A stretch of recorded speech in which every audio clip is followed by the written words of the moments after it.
भगवती वासुदेवाय। आज की इस वीडियो में आप सुनेंगे लप्सी और तप्सी की कथा। इस कथा के बिना कार्तिक मास का स्नान भी अधूरा माना जाता है।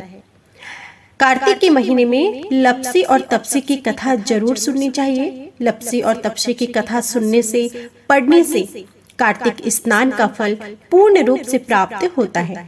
तो आज आप सुने लप्सी और तप्सी की कथा। लप्सी और तप्सी दो भाई थे।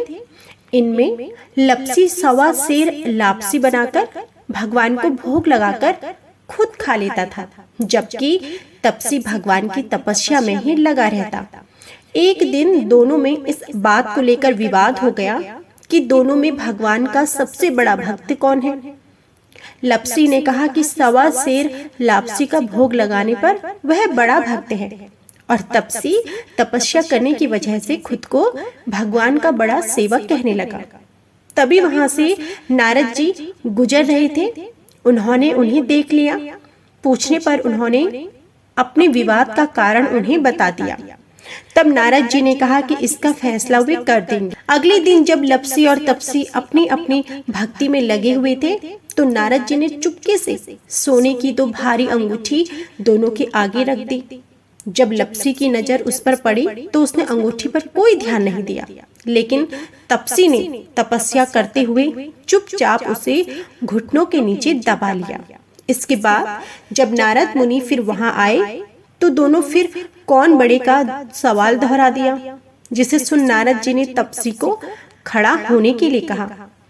खड़े होते ही तप्सी के नीचे दबी अंगूठी नीचे गिर गई, जिसके बाद नारद जी ने तप्सी से कहा कि तपस्या करने पर भी तुम्हारे मन में चोरी का अभाव है, जबकि भगवान को भोग लगाकर खुद ही जीवने वाले लप्सी में ये भावना नहीं है, इसलिए दोनों में लप्सी बड़ा है। ये सुन तप्सी बहुत शर्मिंदा हुआ और नारद जी के चरणों में गिर पड़ा और अपनी तपस्या का फल मिलने का उपाय पूछा।